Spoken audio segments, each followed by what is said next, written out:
Olá, amigos, olá, irmãos, que a paz de Jesus esteja com vocês.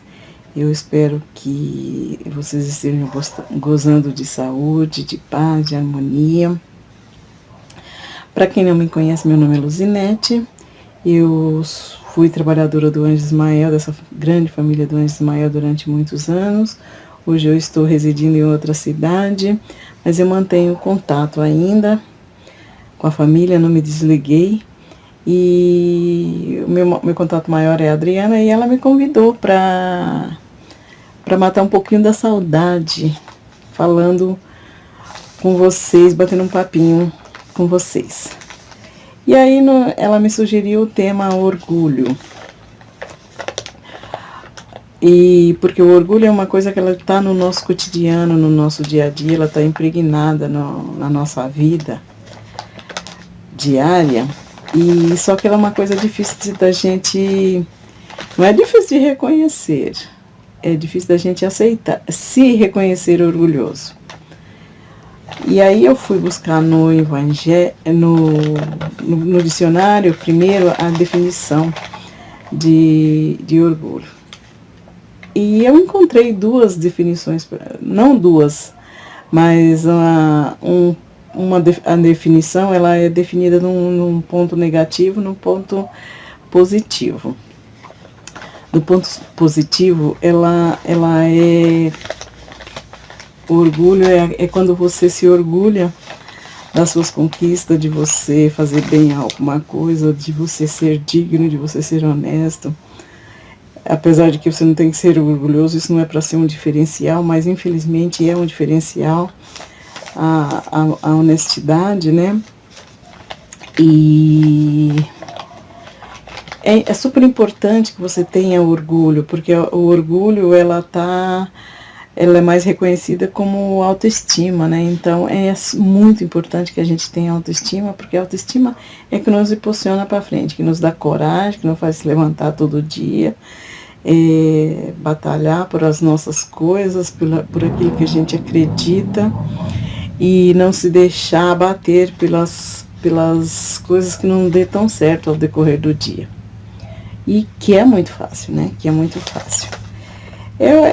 Quando você tem um orgulho de um filho, do feito do seu filho, de um filho que vai bem na escola, de um filho que vai bem profissionalmente, tem êxito, né, profissional, um atleta que obtém vitórias. Eu imagino que os pais sejam super orgulhosos desse filho, que não deixa de ser uma parte do trabalho deles, entendeu? Então, essa parte boa, você se sente bem fazendo bem. Então, quando você se sente bem, você fazendo bem, você está orgulhoso da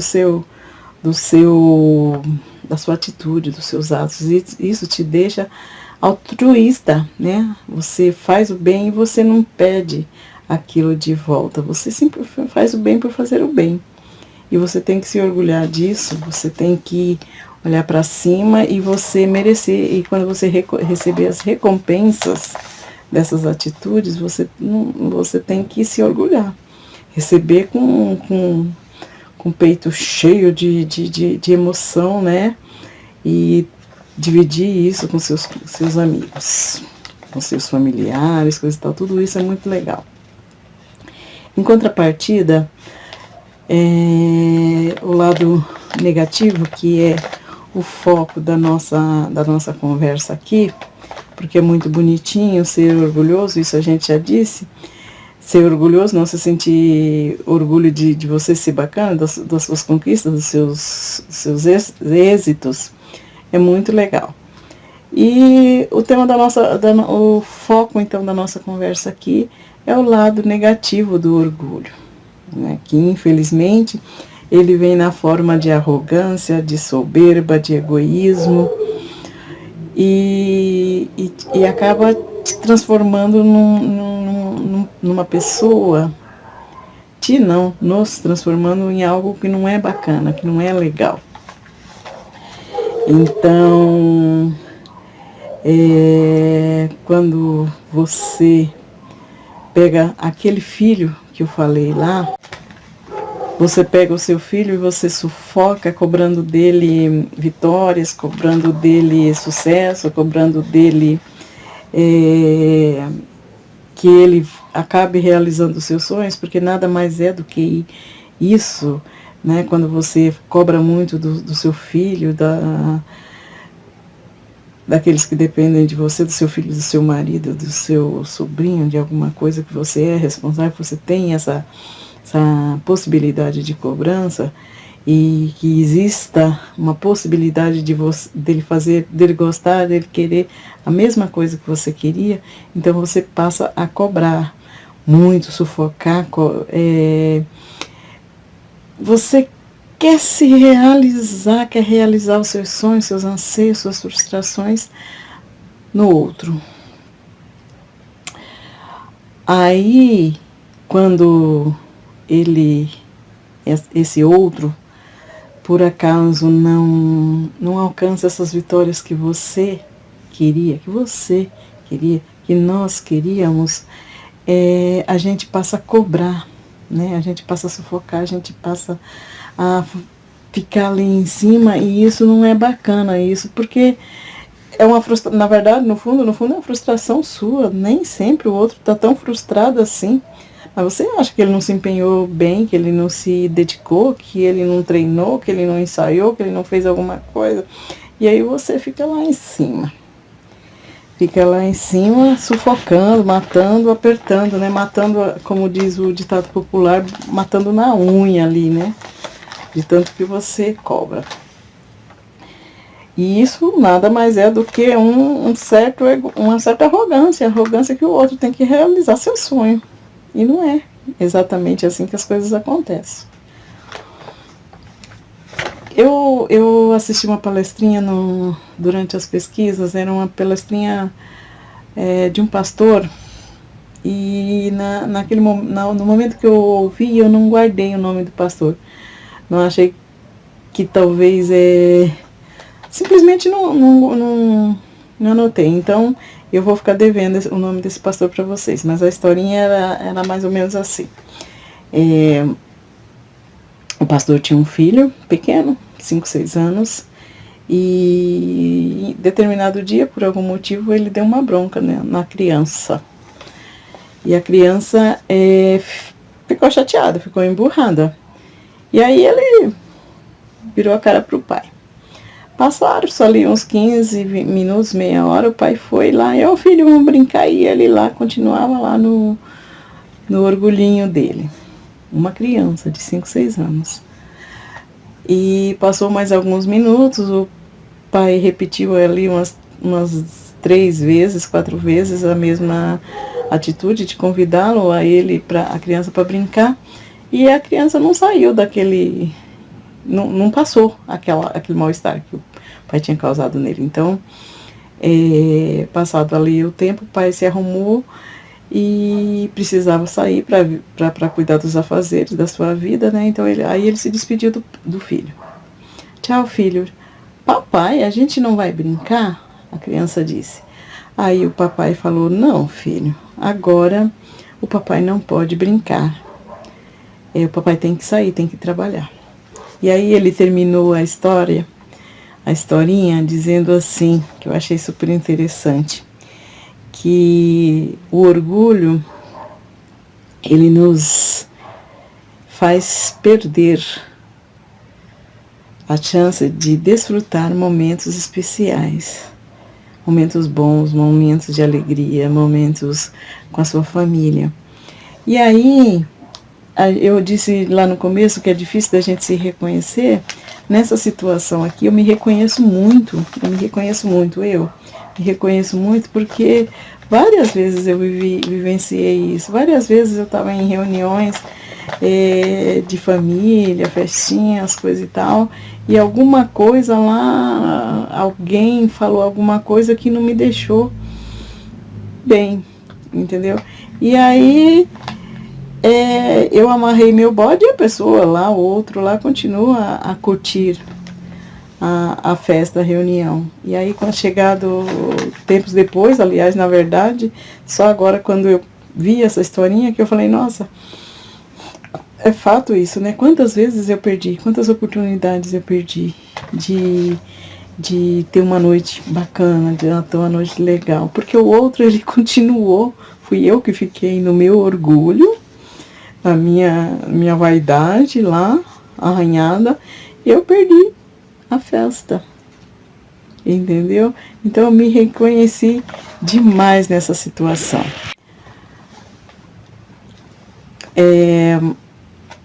Outra historinha também, que eu ouvi também durante as pesquisas, essa foi a Monja Coen que relata assim um fato.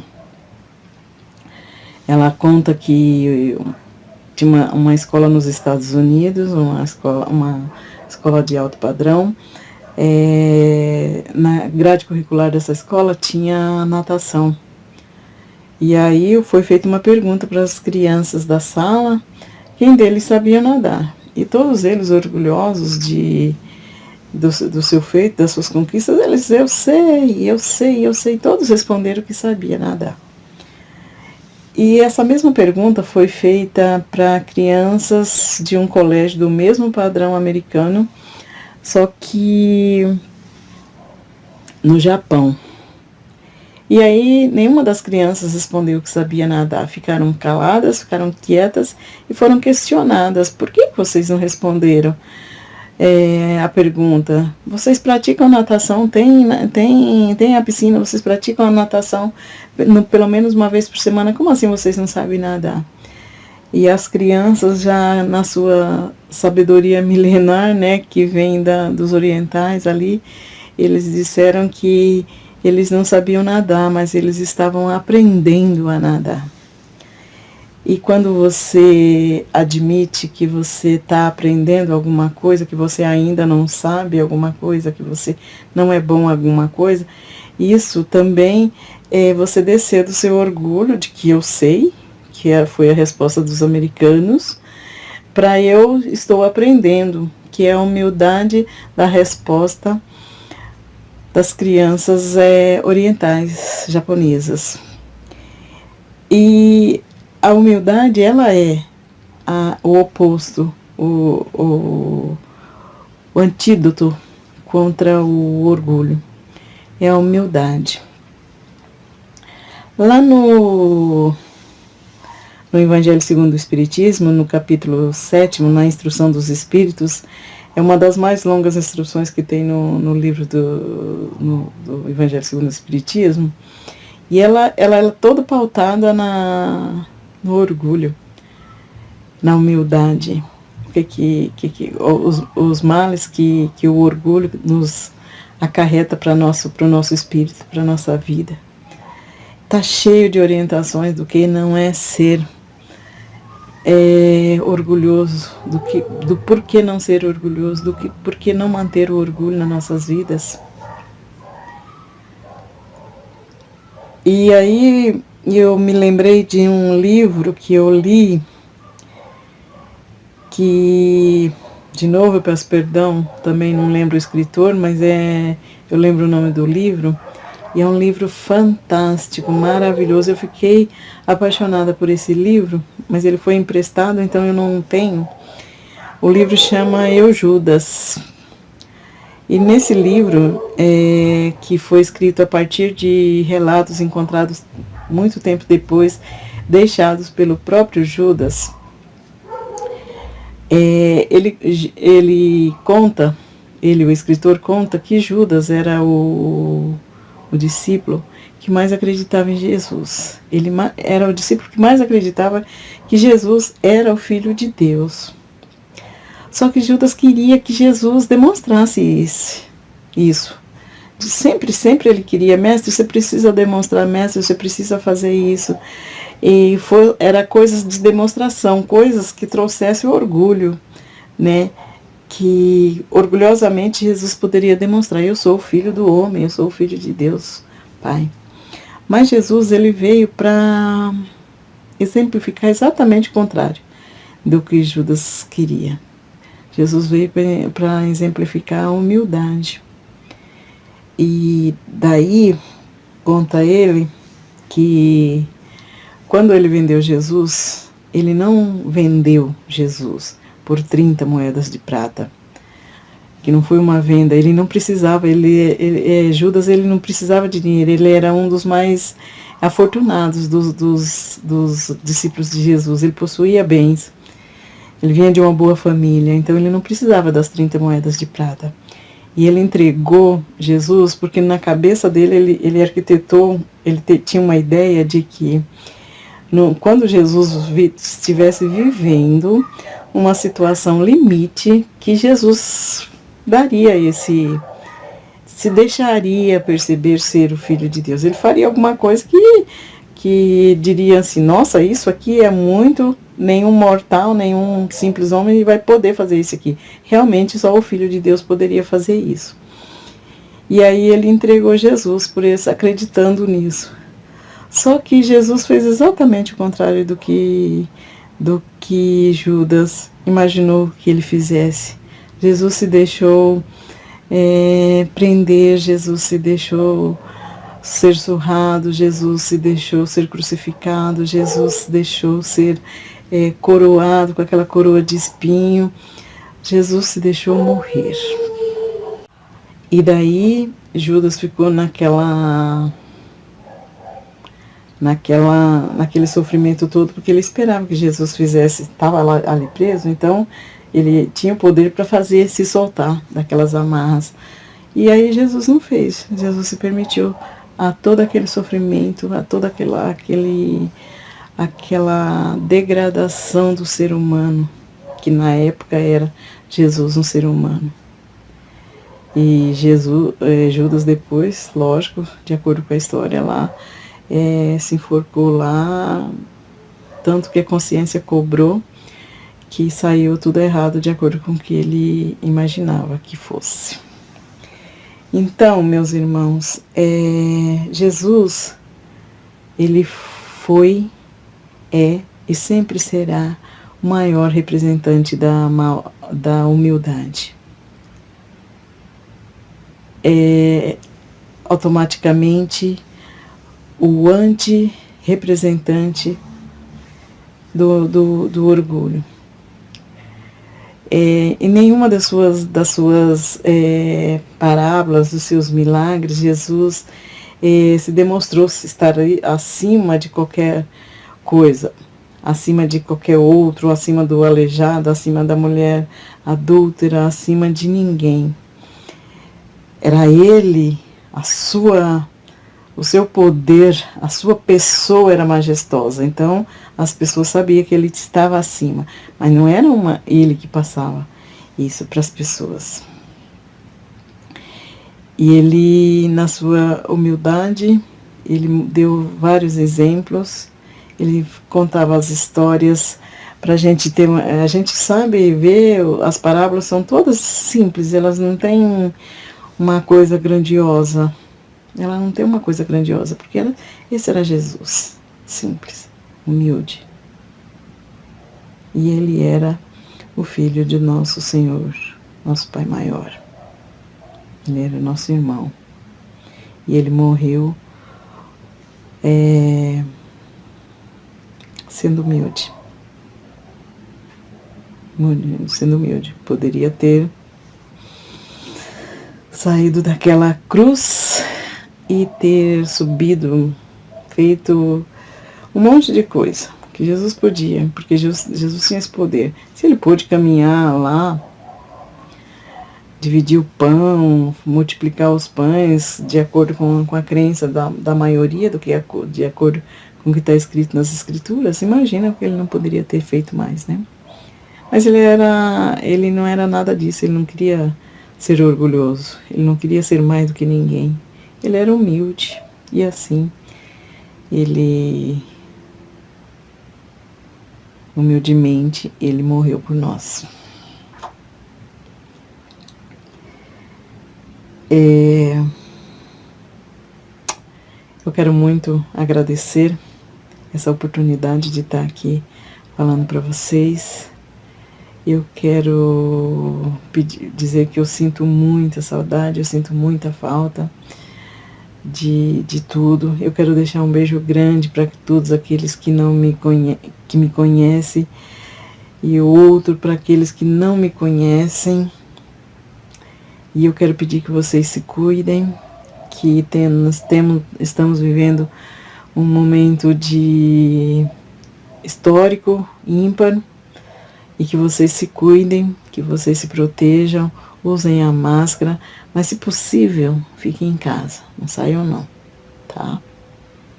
Tudo isso vai passar, mas a gente precisa ser humilde e ter a paciência de esperar. Fiquem na paz do Senhor.